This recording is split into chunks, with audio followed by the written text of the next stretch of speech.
Success. Success is grooving with the right rhythm of yeses and nos. Putting in the language of TED, at least my form of TED, technology. Success utilizes technology wisely and effectively. It's educated, that's my E, by the best from spiritual and scientific insights, and it's designed around the right rhythm of yeses and nos. It was technology that showed me the problem. My problem of saying too many yeses.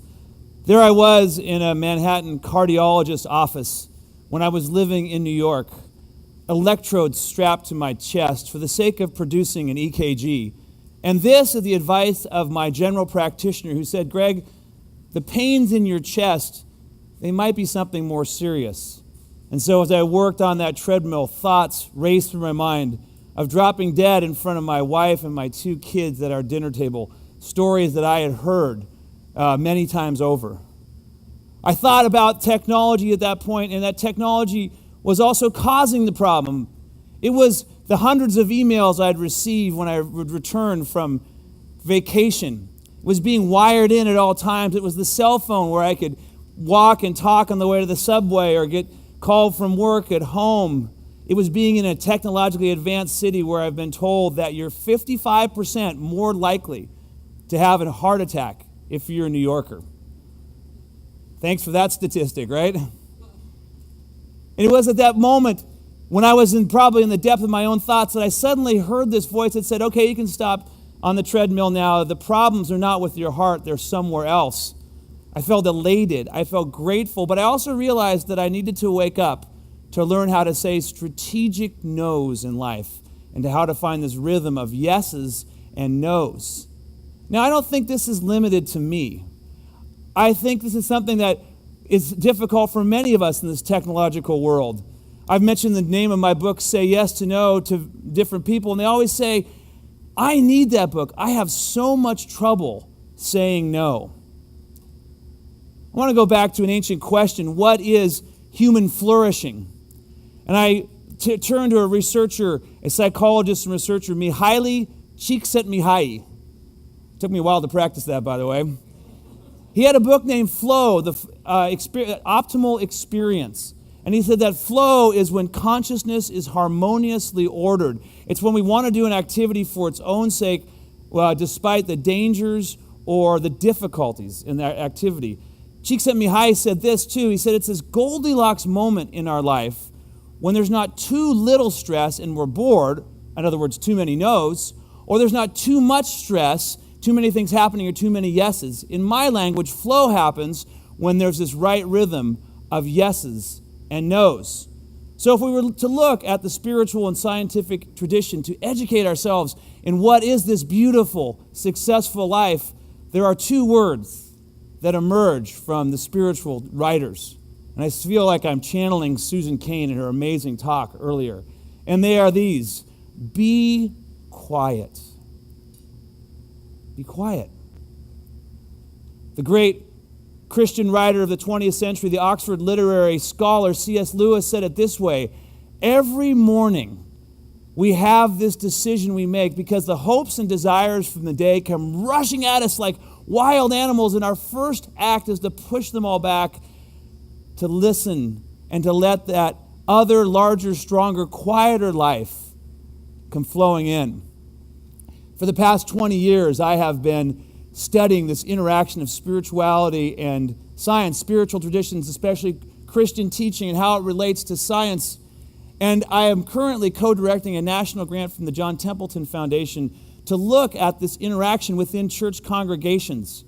My own congregation is part of this at Bidwell Presbyterian Church, and we're looking to see how mindfulness-based stress reduction can inform us in our lives and to help us to live more healthy, productive, and ultimately beautiful and successful lives. Well, what then is mindfulness? Mindfulness is a practice that derives from Buddhism, has been brought into the psychological literature and current psychological practice, where we learn just to attend to our thoughts, not to assess them or evaluate them or judge them. When we say the no to judgment, we become more attentive, we become more productive, and the scientific data as far as we're finding out so far in the study, appears to be quite strong. It reduces blood pressure, helps us to be more attentive, helps us to be quiet. Part of being quiet, part of being more attentive is chipping away at our life. I remember the story of Michelangelo, who sculpted the beautiful David that now sits in the Academy in Florence, this masterpiece, this master sculpture. After he did it, an admirer came up to him and said, Michelangelo, how did you know how to sculpt this beautiful form out of the unformed block of marble? And Michelangelo said, I simply looked at that marble and I chipped away all that wasn't David. He chipped away Michelangelo's, was the art of the art of chipping away to find the yeses that were under that block of marble. And I asked myself when I looked at that image, is there some unformed part of my life that I need to chip away with no's? Contemporary science, neuroscience, has many different ways that have told us that we need to chip away in our life in order to find optimal experience. One study from the University of London found that the constant being wired in, text messaging, emailing, smartphones, reduces our brain capacity by 10 IQ points. Another study said that it increases our allostatic load, which is a way of seeing our threat response, a raising of stress hormones, our fight or flight response. You know, it was great in times past, millennia and centuries ago, when we were running away from tigers and bears and lions and those sorts of things.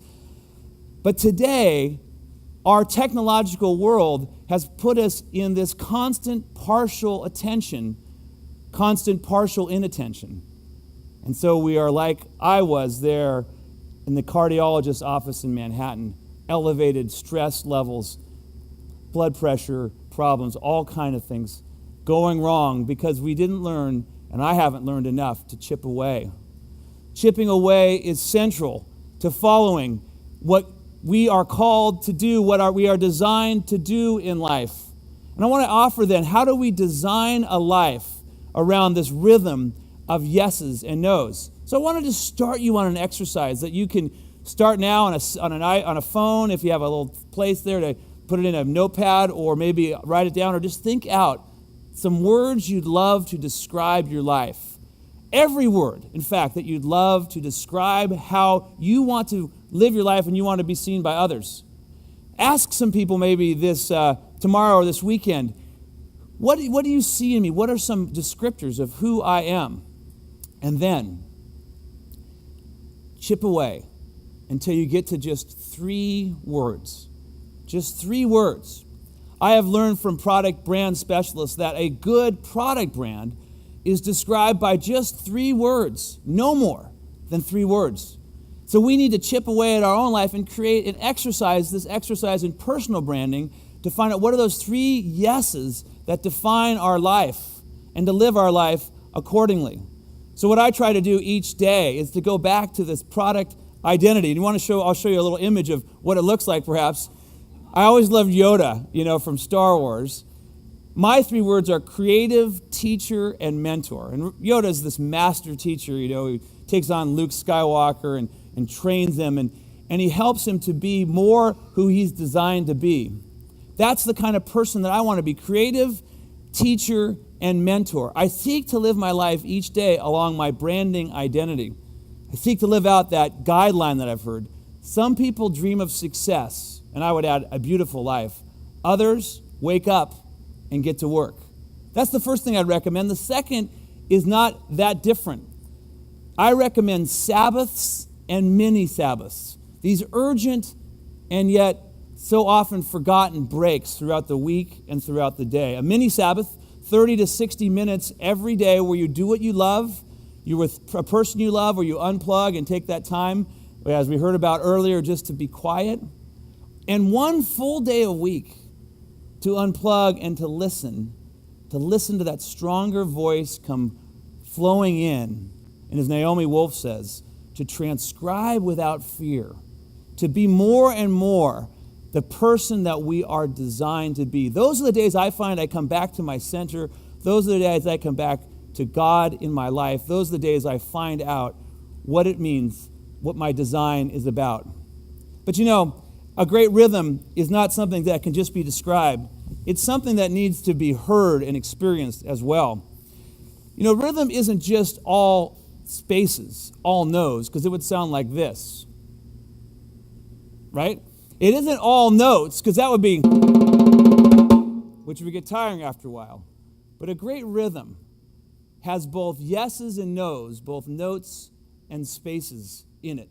Let me see if I can demonstrate for you.